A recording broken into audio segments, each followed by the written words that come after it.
Right, any questions? Coach Traylor? Jeff, what was your message to the guys in the locker room after today's game? It's going to be a great game for us to learn off of. Unbelievable effort. Played a really, really great football team.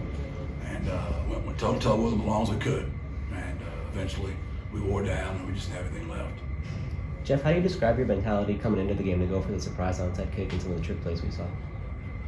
We just thought they had, some skilled kids that were really, really different. And we didn't know how many times we were going to be able to stop them. So we were just trying to find a way to get some things back. And, we don't even see them as trick plays. I mean, Brendan Brady's a very good thrower of the ball. Zakari's a great catcher of the deep ball. So just a little eye candy to, hopefully get somebody by. If they don't, we don't mind, 4 going up for a jump ball. We know 5 will throw it down there as well. Jeff, I'm curious, you always write your 3 or 4 notes to yourself. What were they, and was that the difference in the game? Did we honor God, which I thought we did? Second, can we play with them, which I thought we did? And 3, did we come out healthy, which we did not?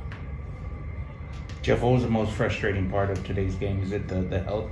The injuries, there's no doubt. I've never seen an offensive line so snake-bit in my entire life. It's the most frustrating thing I've ever been through. How much did you feel like some of the mistakes were because of maybe their speed on defense or self-inflicted on offense? The first touchdown was self-inflicted. That's a mental mistake on us. The ball in the end zone where it was a touchdown, then it wasn't a touchdown. I mean, that's a tough catch, right? Not executing on 4th down, that's tough, right? And then just maybe he sailed one ball the whole night. I mean, we tipped it. It went right to him, man. We're in a frustrating grind right now. But when you play really, really good people, 3 in a row, man. There's not a tougher schedule in the country anybody's gone through what my kids have been through right now. So anybody comes to my kids right now, they better get ready. I'm gonna be like that old protective grandma on Sunday after church right now. I'm coming back like a bear. Jeff, can you talk about trying to stop Dijon? He looked just unbelievable today, didn't he? I told you I was the best back in the country last year. He's different. He's just different. I know Roshan is too. I know you're in this frustrating grind right now, like you said. It's probably tough to appreciate it, but as excited as that sideline was after that double pass touchdown and the fact that you hung with the University of Texas for as long as you did, is that something that you're going to be able to appreciate at some point, build on at some point? If we can get some kids back, yes, but man, we're short-handed right now, and it's just hard. It's hard, and we got to get some kids back because you get 2 injured, these things can domino, right? And we got to get some health so we can put up a fight against these next 9 opponents. Was that as fun as it looked, though? The start that you guys had, the momentum that you guys had? I just knew if we weren't almost perfect, it could get out of hand quick. And, that touchdown getting called back really hurt us. And not executing on 4th down really hurt us. And not getting the touchdown down there, man, we're just not quite good enough yet to overcome those slight mistakes. I mean, we're playing good. We're playing good football. This is the best 3-game stretch of football we put together. And I know y'all are going to go back and look at last year's team and all that stuff, but these kids have played some really good football 3 games in a row.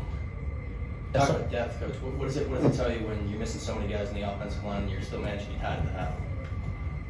Yeah, it's just frustrating. We're not getting to play the way we really want to play, and we're not getting the stack. Thank God for Frankie. I mean, he's got to be the greatest walk-on in history, UTSA history, in our short-lived history. That kid is blocked. Army's 2nd-round pick. Houston's down 4, and Texas is down 4, and he's paying for his own school. I mean, we're getting the best deal in America. Walk-ons should NIL him. That's probably some kind of violation, I just had it right there. Jiminy Cricket, that guy. I'm so proud of him. And Finley had no holding penalties tonight. Y'all didn't even notice him over there. Finley played his tail off. So, yeah, I'm really proud of those kids. I am. I'm just frustrated from Meach. I mean, dang, him and Mekhi played. Mekhi played 6 snaps and he's done, and Meach now played 4 snaps and he's done. You can't make that stuff up. Is Frank Harris okay health-wise? Yeah, when we got down 3 scores with 9 minutes left, I didn't think that was wise for the future of the franchise to do that. And we need to see Eddie Lee. We need to get him out there and get him playing some. What Despite about? all the injuries to the offensive line, were you surprised that Brennan and your running game got some pretty good chunks? I'm always going to blame me, right? But man, our line guys do a heck of a job. I mean, Matt Maddox and Kurt Traylor, those kids really love those men. They're selling out up there, man. Maka, KD, T. Haynes, Lopez got hurt tonight.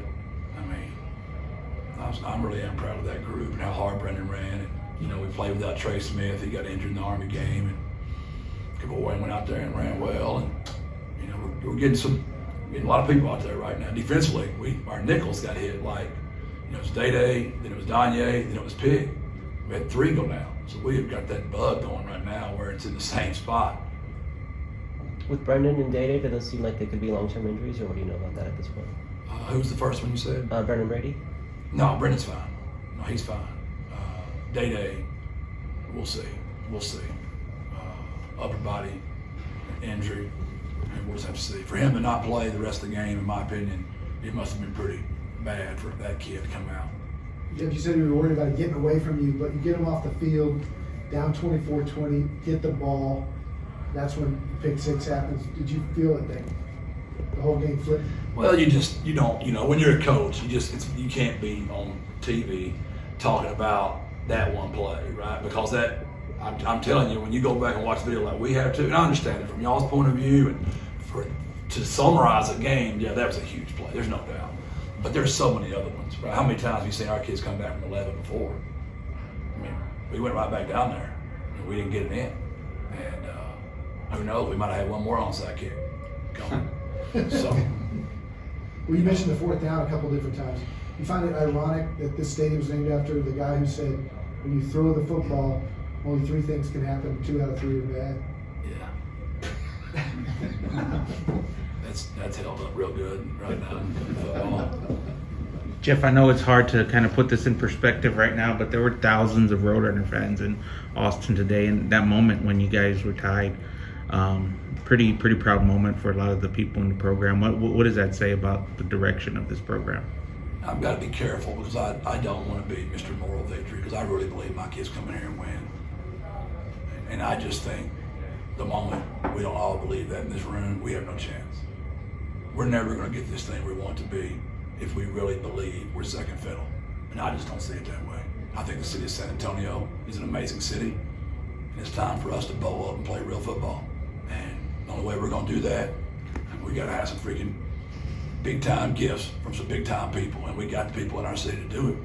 We got the facilities. We got to get that indoor done. We got to get NIL money. Let's go play real football. We get this thing where it's supposed to be. We can play with anybody in the country. Did that bear out on the field today? That maybe aside from some injuries and mistakes, you could play with them down for down, or did you feel like there was a little bit of a gap there to make up? No, there's a gap. There's a gap. I mean, y'all watching the same game I watch, right? There's a gap. There's not a gap in effort. There's not a gap in execution. There's just a gap. With the 1 and 2 start, in terms of national credibility, I mean, the opponents that you guys just played in this 3-game stretch here, what sort of message do you think it sends to everybody outside the program? I just believe that's already out there. Man, it's just getting on a bigger stage. I mean, our video doesn't lie. We play harder than anybody in the country. We hang our hats on it. And our triangle, we really believe in it. And there are always plays we shed back, right? I mean, we lead the country. Offsides on defense, I bet you. But my dudes go, right? What do you want? You can't have it both ways sometimes, right? I bet y'all like me to shut up sometimes too. I talk too much. Hey, you can't have it both ways, right? You can't. I can't be that guy in that locker room y'all want me to be. I'm wired a certain way. Well, by God, we're wired a certain way too, the way we play. So some of the things you see us do out there, you're going to watch it for the next 10 years if y'all have me that long. We just not going to talk about stuff that I don't think matters. Do I like being undisciplined, looking like that? No, I don't. But our kids sell out, man. I'm proud to be their coach. Were the penalties a product of the environment at all, or what do you attribute that to? They've done that right, too. I'll commend the University of Texas, man. That's the loudest I've never. What they're doing with their speakers and their noise and how they're doing that, we could not communicate at all. It was literally just like our headsets we couldn't hear. They are really, I'm gonna get back home to the Alamo Dome. We fix to crank it up some more. I mean, we're gonna play it that loud until the ball snapped, and maybe even after. I'm not sure that thing. I don't know. They would never violate a rule here, but I mean that thing was loud. I've never in my life, much respect to Mr. Del Conte and the University of Texas. They've changed a lot since I've been here. That's remarkable. That's a home field advantage, and give us Alamo Dome, boys. We're ready to get rocking when we get back in there next Saturday. Jeff, you learn anything about your team through these first 3 games? Nah, I always knew who they were. I'm just glad y'all getting to see it. Built to last, flash in the pan. We built to last, man. It doesn't always mean wins and losses, but you can't walk out this 3-game stretch. We don't come to play football. And sure, there are a lot of things I wish I could have back. I was gonna kick the field goal on 4th and 1. I was gonna run inside the zone. I was gonna run Frank again. And I knew that play was there again. And damn, we dropped it again. And you can't make that up, right? You really can't. And that kid is the most sure-handed kid I might have ever coached in my life. I mean, he is a ball catching Jesse. And I'm gonna throw it to him on the same play on 4th and 1 about 2 more times. So y'all might as well get ready to second guess. You can bring out the old Darryl Roy quote one more time. Thanks, Jeff. Appreciate Appreciate it. y'all. God bless. Birds up. Was that